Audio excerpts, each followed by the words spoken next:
Games Workshop have released another Old World development diary, and we've worked out another base size.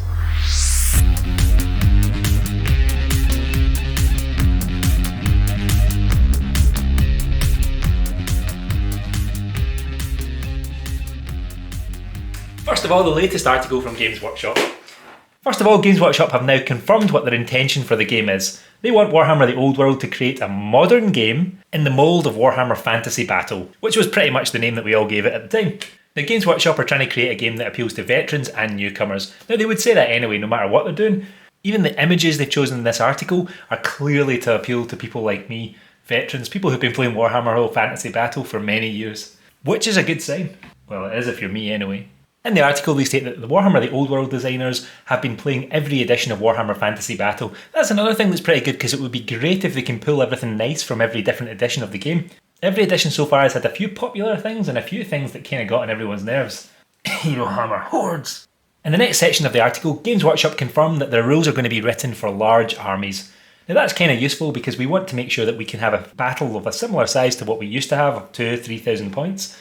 Now, Games Workshop have said that the rules encourage players to field units of varying sizes based on their type and role. Now, one of the ways I can think of that they could do that is by allowing the entire front rank to attack. That would mean that there was some benefit to going wide, even if you were facing a narrow-based opponent. And it would definitely be good to make sure that all the units are not either 5 wide or 10 wide. We should have something in between. A little bit of metagaming where you manage to reform units to have a wide frontage when you wanted to get the attacks and a narrow frontage when you wanted to have rank bonus to combat resolution. That sounds like a good game to me. Now, they've also said that the rules encourage units with wide frontages. Now, this further confirms to me that there's a good chance that everyone in the front rank is going to be able to attack, no matter whether they're in base-to-base contact or not. In fact, reading the article further, Games Workshop have actually confirmed that the entire front rank are going to be able to attack, even if they're not in base-to-base contact. Now, that is going to change the game quite considerably. Another thing they've confirmed is that they're going to give us the freedom to create and arm characters as we choose from a wide range of options. Now, that was something that, moving from 7th edition to 8th edition, when the hardbacked, very pretty looking army books were released, was missing from 8th edition, especially in the Vampire Counts book. Basically, a lot of the armies lost a lot of their different options. There was a lot less entertainment to be had in list building. Games Workshop have also confirmed that they're going to change the way that they represent breaking from combat, and that units that lose a round of combat will often give ground reluctantly rather than immediately breaking and fleeing.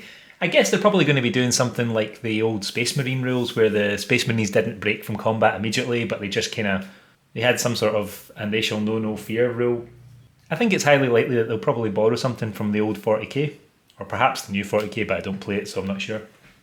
Now, the last thing that they've said is that there's no longer going to be a magic phase in the game, so the different wizards are going to be able to cast their different spells at different times during the game. This will probably streamline the game, and it might mean that lots of magic spells work kind of like a lot of the magic items used to, but I guess we'll have to wait and see. And now on to that last base size that I'm pretty sure we can confirm now, and it is a 32mm base. Now, before you get too excited, it's a 32mm round base, and the round base is on a Night Goblin Fanatic. Now, the new Night Goblin Fanatics are... what are they called? Gloomspite Gits, that's what they're called. The new Gloomspite Gits in Age of Sigmar use 32mm bases on their Fanatics, and I'm pretty certain that we're going to have 32mm round bases on the Fanatics in the Night Goblin armies in Warhammer Fantasy, because it would be mental for them to run a different base size on the circle bases when their circle base is going to be used for those units everywhere. So 32mm bases on Fanatics, you heard it here first.